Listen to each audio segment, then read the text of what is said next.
Hello, and welcome to a conversation on the Daily Bern. I'm your host, Eric Miller, joined today once again by another outstanding progressive candidate running for a House seat in 2026, Mr. Elijah Manley. How you doing, Elijah? I am doing fine, and thanks for having me on, Eric. Thanks for taking the time to chat with me. So you are running for Florida's 20th FL-20, right? Which is like Broward County.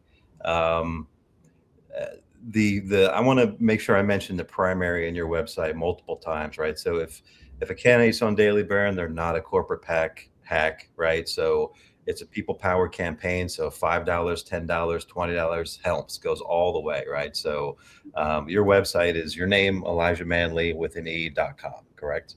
That's correct. Right on. And then your primary is August 18th, correct? That's right.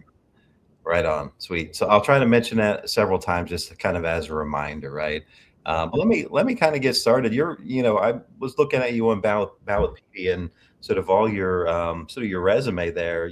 A lot of activism, a lot of roles that you've served in. Can you just talk about, I guess your background, but sort of frame more around your calling, like your sort of genuine interest in public service, if you will. Yeah, absolutely. So this all started pretty much for me in the run up to and aftermath of the 2008 financial crisis.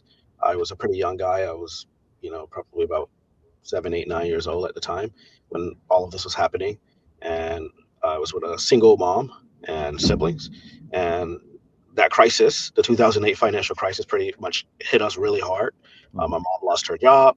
We lost our house, and next thing you know, we were sleeping in and out of vehicles, storage facilities, couch surfing, you name it, even sometime on the street. And so I remember vividly waking up every morning, and we would have to race to the beach before the sun came out and just kind of shower there because we didn't have a shower room many of those days. We take turns showering at those little showers on the beach, getting dressed, and going to school every day. And then I remember losing our car, and then we had to take the bus, and that made everything much more complicated, especially if you were a smelly kid going to school and getting picked on sometime because of that. But I remember feeling hope in 2008. I was very young. This was around the time Barack Obama was running for president.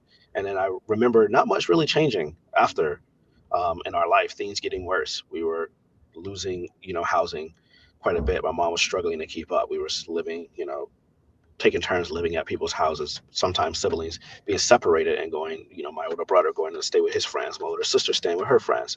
And sometimes we come back together. But as I grew up, I started to like question why this poverty, why my family was experiencing this. I hadn't done anything wrong. I was a kid. It's not like I wasn't doing my part or working hard and doing what I needed to do. I was a kid and I was being punished because of what I figured out to be a rich economy where rich people and billionaires were essentially being able to do whatever they want and make all the money. And families like my mom, who was working 3, 4 jobs sometime, literally shift to shift, never saw her working to make sure that we at least had some level of quality of life. She it was still not enough for her to make ends meet. So as I grew up, I decided to get involved in politics. Eventually, running for office. So I remember, getting through high school and telling myself after the aftermath of the Parkland shooting that I wanted to run for school board. I was upset with the status quo in our district, with the shooting that occurred where some of my peers were shot. I didn't go to Stoneman Douglas. I went across the county to Fort Lauderdale High, but I still knew people in Stoneman Douglas, and that really changed everything for me. And so I started to get involved, and now here I am. Wow. I mean,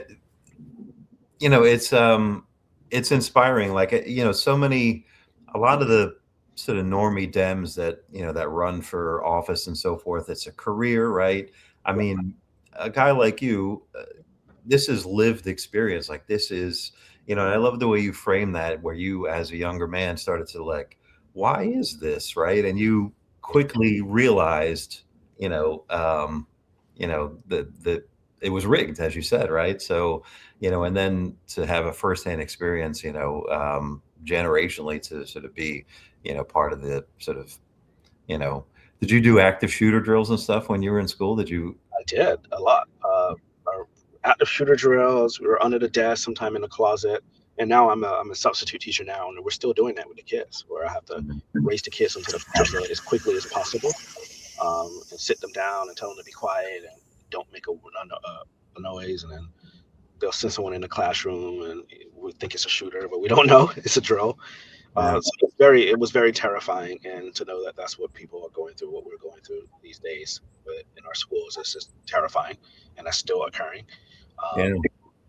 But yeah, this has all been about helping people because I went through it, and that's the perspective we're missing in Congress is people who actually went through it. We have a lot of millionaires and billionaires that get to Congress, lobbyists types who go there because, again, it was, oh, it's my turn, or, oh, I just want to help my friends who are wealthy.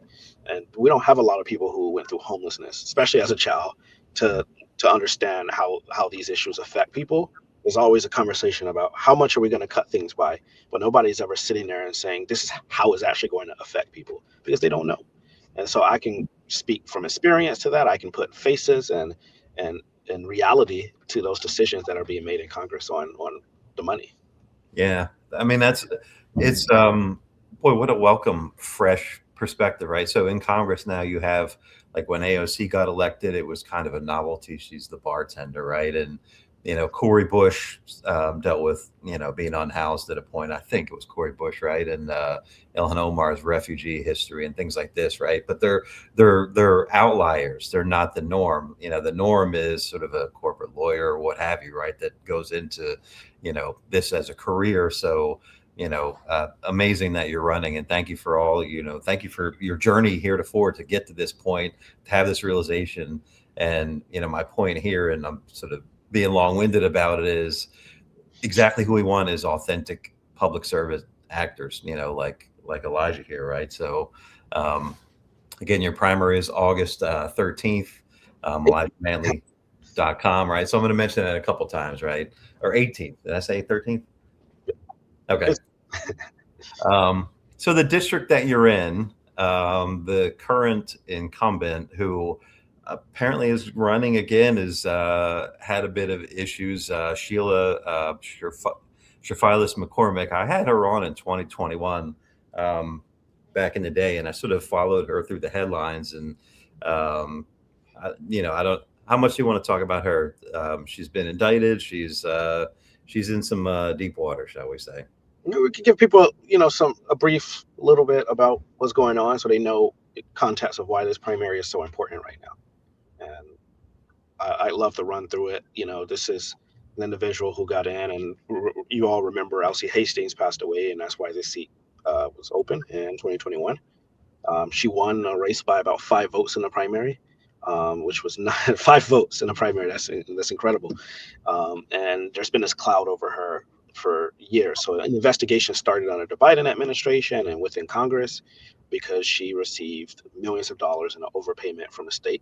And in short, she took that money and she didn't return it. And now we're finding out today, because a new House Ethics Committee report just came out, that it was about $14 million in total. And she took well over half of that, and she bought a diamond ring with it. She funded her campaign. This is an individual who was running, and she was only ever able to raise 50,000 in her races for Congress. And then the third time she ran, she somehow had $5-6 million to run, and so that kind of was suspicious from the start. And so now she's been indicted. She's facing charges, and it's very important for this seat that we don't reelect somebody facing those types of charges, especially if we're trying to get the House majority back, because we can't afford to lose the House majority and she's taken out and the seat is held vacant by whoever the Republican governor is, because it's probably going to be a Republican, and without the representation in the blue seat. So that's not acceptable. But that's her. She's going to have her day in court. I don't want to focus too much on her. Of course. But definitely this is important, because this is the rottenness, the corrupt nature of politics, and we're seeing this in the Democratic Party, and we have to root that out of our party so that we're able to get on in Washington. Here. And this district is rated like D+22 or something like that. It's a solidly blue district, right? So, even if she were to get through, God forbid, it probably will not end well. And as you indicated, like, the Republican governor could just sort of claim the seat or seat whoever or what have you, right? So, this is a critical race. and it's a solidly blue district. So we should want the most progressive candidate in there who is not corrupt, right? So let's talk about that, your policies, right? So before we jumped on the air, I was, you know, um, heaping praise on you about your website. So a lot of candidates, you go to the website, if they don't have issues, that's a red flag that they're probably a corporate hack, right? Your issues are really robust, and they're I don't call them boilerplate. You got, Medicare for all, you got, environmental justice, you got sort of the normal progressive things on there, but then you go further, which is amazing. Um, so I'll just ask directly, no corporate PAC money, correct? Nope, we raised nearly $700,000 from over 20,000 individual contributors. Everybody was a person, not a pack. And the average donation, I believe, the average amount, this might be a little outdated now, but it was about $19 That's amazing. That's great. from every state and territory and district in the country. That's amazing. Wow. And you're not going to be a Fetterman on us, like when you get in office. You're not gonna. No, and I tell people all the time, the best way you can measure how someone is going to be is by what they have done in the past. And for me, it's been the track record of doing the right thing, of fighting the right fights, where it was on the picket line with SEIU, organizing in the Fight for 15, whether it was after school enrichment programs, or what I've done in the school district, fighting for LGBTQ rights, fighting for Medicare for all and healthcare, and not changing my positions on those issues like a lot of people to get elected. I've been pretty solid on almost everything. Of course, there are issues where you as you get older, you kind of adjust things. But for me, the core issues I have been pretty solid on. That's amazing. Let's just talk about, kind of hit on a few of them, right? And if there's one that's particular to Florida 20 that I don't hit on, let's cover it. But you talk about investing in public housing, which is a biggie. Talk about that. Yeah. So for me, it's a personal issue. And this one I took a little bit more time to write out. And there's still some more stuff I want to put in there because it was personal for me and I experienced it. And in this district, people are spending 40+%, some people 50, 60% of their limited income on their rent, on housing. And that's a shame. And this district is one of the poorest districts in the state and in the country, from people in Belle Glade, the muck, people who live out there in the sugarcane fields, making maybe $1,500 a month, and I don't know how they're able to afford to live. And so, investing in public housing, there's a couple things that we could do on a federal level. One, our municipalities need the money. They want to build housing, they want to do things, but I mean, from inflation to the cost of building that housing to the development, making sure that they have the resources to build workforce housing. So that's important to me for teachers and firefighters and people who work in the public sector, and not just the public sector, people working in the private sector and important jobs, making sure that there's workforce housing, and that there's resources from the federal government to do it. Relaxing some of those zoning regulations that we have so that more housing can be built and we can upzone areas, and then also helping people before they lose the housing, because I feel like a lot of the policy is always very reactive and not proactive. And so a lot of people who get evicted, and I've been evicted in the past, it's it's very preventable, right? Like, there's things that the government could have done or that people could have had help with that would have helped them. And one of the things is, when you're going through that eviction process, sometimes you don't know what to do. You don't have a lawyer, you don't have people to help you in that situation. There's no government help. You're just going through it by yourself. And so you're fighting these vulture lawyers, who these big corporate lawyers that come in that represent condos and apartments, and they're kicking you out and getting default judgments because you don't know what to do. And so I think I support the civil Gideon movement. So making sure that everyone going through eviction cases have a lawyer, a public defender, to help guide them through that process and defend them, but also making sure that we extend the time so people have time. Because if you don't respond within like 5 or 7 days, you're out. And it's like, well, no, if you have to work 3, 4 jobs and you don't know the legal system, you're losing your house.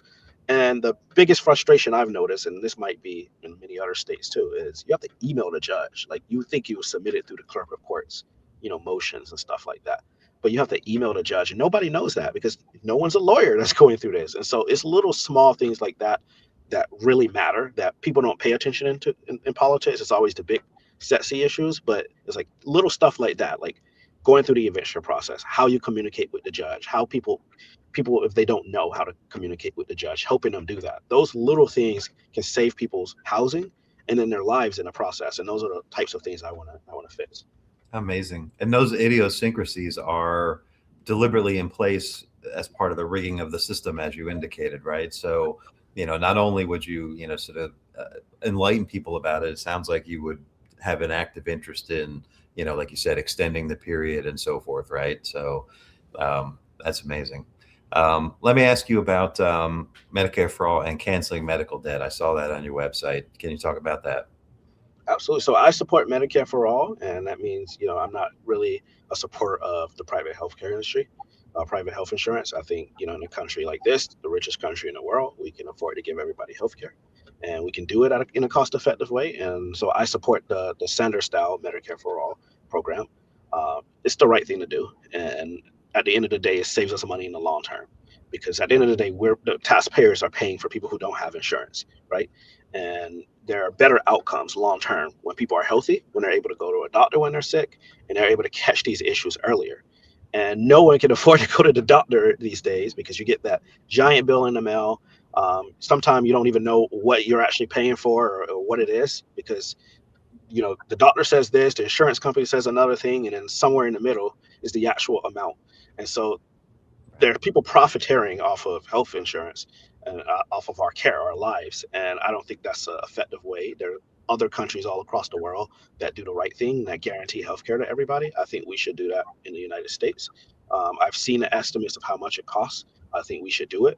And another big key part of that is canceling of medical debt. And I don't know why, or I do know why a lot of people are not running on this, but um, I don't understand how you can have trillions of dollars in medical debt in this country. I think we should cancel it. It shouldn't be on your credit report. That's the first thing. And I do know that Biden-Harris administration tried to do something with that, and Trump kind of came in and kind of got rid of it. But I think we should just flat out cancel it, so we can help Main Street, because we're always helping Wall Street. We're always giving tax breaks. We're always canceling their debt and giving them bailouts. I think we can bail out Main Street by canceling medical debt. Amazing. Yeah, medical debt is a uniquely American thing, right? We're number one. I have friends, and I told them, like, they were. I have a friend that lives over in Europe, and he's like, medical debt. I've never heard of something like Right. that. What is? He's like, what? You guys have all these debts. What's next? Food debt? And I'm like, yes, that is a thing. There is a food debt. Yeah, Well, right. That's wild. Let me ask you one that stood out on your website that you don't hear talked about nearly enough, but I think if you said it to any individual constituent, making election day a public holiday. yeah, Talk about that. absolutely. So election day should be a public holiday, because people should have the time to go and make an informed decision on who to vote for. Right now, the biggest concern I have is that people don't have the time. If election day is on a Tuesday, a work day is during the work day, literally. So people from 9 to 5 are working, and some people from like seven to 5 are working, and they don't have time to go before work or after work. They got to take the kids to school, so then they're rushing to the polls. They don't have time, and then they get off of work and they have to go pick up the kids or prepare dinner. They don't have time to go to the polls, and if they do, oftentimes they're not making an informed decision, because they don't have the time. They're just whatever Democrat or whoever's names they've heard, or that's not a healthy way to do democracy in this country. Democracy should be something we celebrate, and there's no other or better way to celebrate it than having it be a holiday where people can really just enjoy the fact that they're participating in democracy. Make it a big thing, like cookouts. Okay, did you vote? Go vote, and then you go and you eat, and make it a big thing. In other countries, to vote, you can take the day off from work. In America, that's not a thing. So election day should be a public holiday. We should have automatic voter registration. You should be able to register to vote up into election day, and register on election day, and then still be able to participate in democracy. But all of these states across the country, and I'm here in Florida, and we already know how it is. They're making it harder for people to vote. They're Right. making it much more difficult for people to vote intentionally, and that's why you have to register 30 days before the election to vote, which is ridiculous. If you are eligible to vote, you should be able to register and vote anytime. And 7 to 7 on a Tuesday, where people are working and they don't have the time. So I think making it a holiday is the right thing to do. Awesome. I love that. Yeah, that doesn't get talked about nearly enough, right? So I'm glad you're raising that. let me ask you, how has and you can open this up to whatever you're sort of witnessing in your district. How has Trump or the incumbent being ineffective, how has that negatively affected your district directly? Yeah, so people here are struggling. I live in the hood with the people who are struggling. They can't afford rent, they can't afford housing. Costs are going up, whether it's groceries, whether it's healthcare. Obviously, the premiums are going up on people. Their jobs are paying them absolute garbage, and so they're struggling to make ends meet. And they don't really have a fighter. This is a district that needs somebody to champion and fight for them, and they don't have that right now in Washington. They have someone distracted with legal issues, and obviously a president that's making it intentionally hard for them to get by. And so people they're losing belief that there could be change, and they're losing trust in the political system right now. In this district, I'm seeing it. When I'm knocking doors and talking to people, they're telling me, "Why should I even vote? Even for you, I don't believe that anything's going to change." And I have to tell them, like, our vote does have an effect. It does matter who we vote for and how we vote. Um, and it's about our values. We're sending a message to Washington that this is what we stand for in District 20. And having a champion in District 20 can help go a long way. But especially right now with everything happening with ICE, this is a district that is a very immigrant district. We have a ton of people that are living here that are Haitian migrants. I think we have the largest Haitian immigrant population in the entire country right here in this district. And TPS was just revoked for Haitians, or it ends in February. And ICE is probably going to be coming here next and likely to do what they're doing in Minneapolis here. And we won't have a representative for this district shortly when she's convicted and thrown out. And so we're going to be going through this, and we won't have a federal advocate to use their voice in support of this district. And that is really sad and concerning to me, because there are going to be people getting kidnapped, stopped, American citizens or not. People are going crazy right now. I'm seeing it right now when I'm talking to people, when I'm knocking the doors, and people are asking me, what do I do? Or I'm afraid to send my son out because we've been in the process of getting our papers, or we have TPS and we're going to lose it. We don't know what to do. And they cannot go to their representative right now because she won't be able to help. She's going to have trial dates. And that's concerning to me. But what's also concerning is just like people don't have anybody, that they won't have anybody to help them when they're going through issues with veteran affairs, with Medicaid and Medicare, with housing. People who are getting evicted, they don't have anybody speaking up for them, finding the resources to help them. And so the lack of effectiveness from the federal government in this district is a life or death issue for a lot of people. They don't have anybody fighting for them, and that's concerning to me. And and a lot of it is also just laziness. Our people in government, our elected officials, our Congress member, obviously, with poor constituent services, and people see that. And I'm hearing that from people. I reached out to the Congresswoman's office, and I haven't gotten a response back. I just got the automatic "we will be in touch," and I haven't heard anything back. Those types of things, the inefficiency of congressional offices, really does hurt people, and it really has to change here. Yeah, even beyond that, in her case, if this is me saying it, not necessarily you saying it, right? Even if there's a risk that you're going to get convicted and you're a legitimate, if you were a legitimate good faith, servant of the people, get out of the way and let somebody else come in and do the job dutifully, right? So, this is me saying to Nayu, shame on her for Yeah. shame on her for running again, right? The noble thing would be sort of to step aside and let a better candidate, duke it out in the primary and win that seat for the people. So, ElijahManley.com, throw him 19 bucks, 20 bucks, 100 bucks, what have you, right? How can people help other than donating? Do you have phone banking? You have text banking, canvassing? Yes, so please do sign up.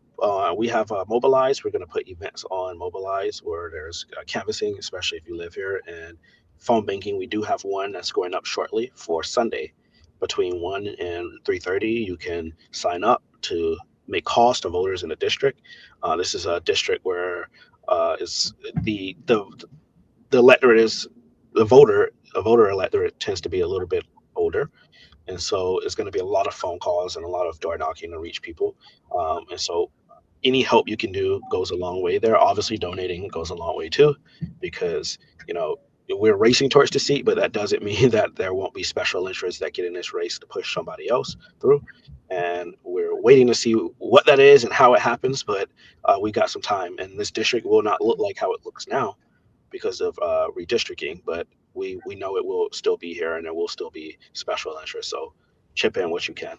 Yeah, I'm glad you raised that point. So the primary again is out in August, right? So the earlier you get invested in a progressive race, the more sort of the impact of your dollar it has, right? So the more doors you're knocking earlier, sort of the more momentum you build, right?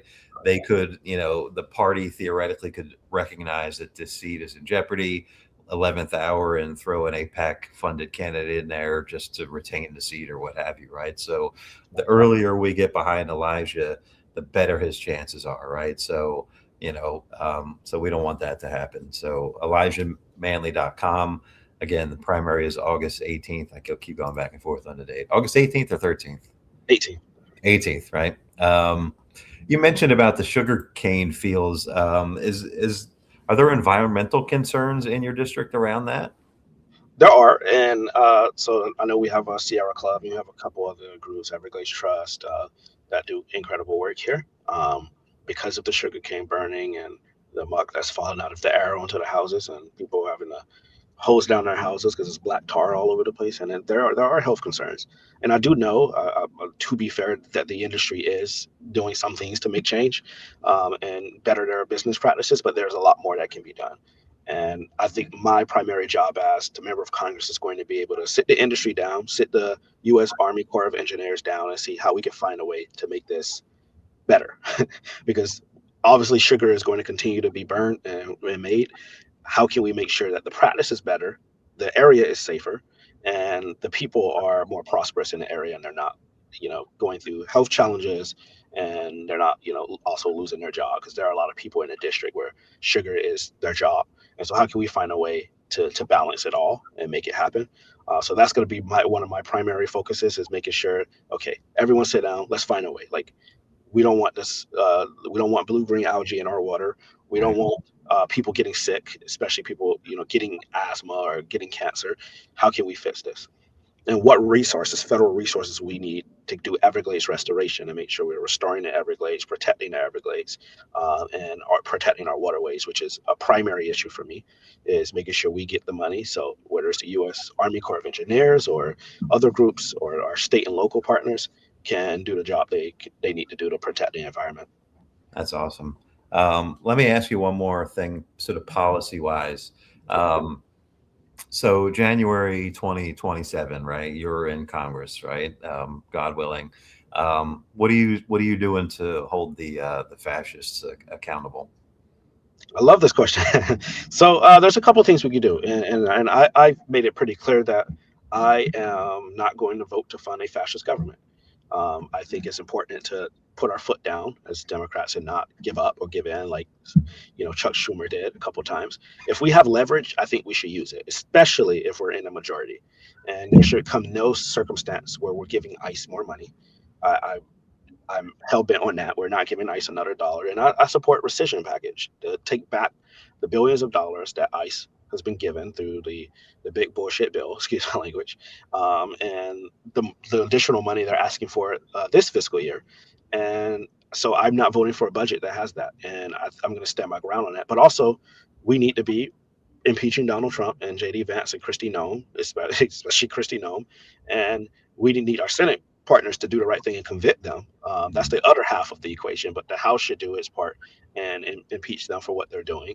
And we need to use the power of oversight to investigate and to obstruct, because right now Congress is letting Donald Trump do whatever he wants and giving him a free pass. We can obstruct, we can put a stop to it, and our best time to do that is when we're voting on these continuing resolutions, or we're voting on these budget resolutions coming before us. So using the power of the purse and making sure that we're extracting concessions. We're not just giving in to the Republicans. And so I look forward to being somebody that's going to do that on day one, and I'm hell bent on that. Amazing. I love it. Let me ask you this. So I had a few candidates on last week, and we were talking about, it's like, how do you move sort of the I think I framed it around Dr. King's quote about the white moderate being the true enemy, right, to progress. So he's said it multiple ways, multiple times, right? So how do you as a legit progressive, when you get in Congress and you have sort of the corporate Dems to your right, how do you get them to move? Morality's not going to do it. Like, how do you play hardball with those folks? Like they're paid to obstruct, they're paid to lose, right? So how do you combat those guys? I think what really does help is going to their constituents and telling their constituents that this is what they're voting for or not voting for. And when they have to explain to their constituents why they're voting to fund ICE terrorism in their communities, or why they're supporting legislation to cut their Social Security, their Medicare, their Medicaid, why they're voting to keep a government open that is taking away their rights and their benefits, and then it's a different type of conversation because now they have to explain to their people. And so I really do think, and this is where it's important, where we need strong Democratic leaders. If we don't have strong Democratic leaders who are willing to go into their districts and tell them, like, hey, I'm a Democratic leader and I'm telling you, your congressperson is not doing anything for you. They're not speaking up. They're not voting the right way. They're voting like Fetterman. Uh, that really does move the needle, because if it's just, you know, the members fighting on the hill, nothing's going to change, because it's like, I don't have to listen to you. You're not my constituent. You represent your constituents. But if they have to explain to their own people and they're at risk of losing their seat, and remember, anybody could run for office. So if you feel that your Congress member is not doing a good job, it's your responsibility to speak up, whether it's running against them or it's holding them accountable. But when they have to explain to the American public and to their own constituents that they're supporting, cutting Social Security or Medicare or whatever it may be, then that starts to change the conversation quite a bit. Awesome. ElijahManley.com. Amazing. Absolutely perfect. Couldn't love you more. Let's get Elijah over the finish line. Let's get him in this seat. I mean, who do we want? I couldn't imagine anybody more authentic, right? So, just amazing. And thank you for taking the time. Is there anything policy wise it's a sort of a personal thing for you, or that we didn't hit on, that you want to cover? Something big I think is important, because this is South Florida, and this is going to be, over the next decade and more, is going to be really a big issue, is climate crisis. And that is and it's already affecting South Florida. I mean, we had the big flood in 2023 in Fort Lauderdale, where I lost my house in that. And we see these very bad weather disturbances occurring and flooding. And when it rains now, everyone has PTSD. So that's going to be a big issue that we're going to have to tackle in Congress. And obviously, I support banning fracking and the Green New Deal. And I think that's important, because it's about life or death. This is about the future. And so this is policy that we must work on. And so I'm willing to work on that with anyone in Congress who's willing to have an honest conversation about how we move from fossil fuels to renewable energy, clean energy. And I know some progressives are going to hate me for this one, but I do think it's worth taking a look at the newer generation of nuclear energy. I think there's some conversations that can be had about that, because I do think there's a way to move from fossil fuels a lot quicker with nuclear. So innovative ideas like that, where we at least have conversations. We look at the whole picture. We look at solar. We look at wind. We look at nuclear, and we look at a way to move from fossil fuels quickly, so we can save our environment and our planet. Awesome. Awesome. So let me ask you one more time. How can people help? How you can help? Donate at ElijahManley.com. Sign up to volunteer. Whether that's knocking on doors if you're in the South Florida area, or phone banking. You can phone bank from anywhere in the country. And if you don't know how, we will train you. So just let us know. You can always email us, send a remark on the website, or just sign up, and we'll make sure you know exactly how to do it and give you all the tools you need. Amazing. And go find them on the socials and like and share. Every little click helps with the algorithm. So I thank you for taking the time to chat with me. If you want to come back on before the primary, if they throw a corporate hack against you, let me know. We'll have you back on.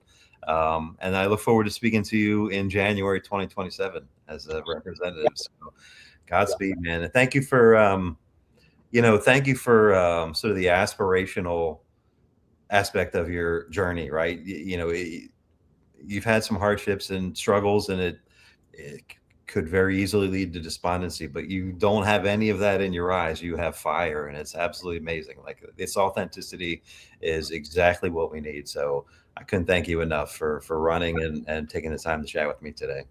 Same here. Thank you for having me. And Right on. Right on. Thank you, sir. Talk to you thank you. soon. You too.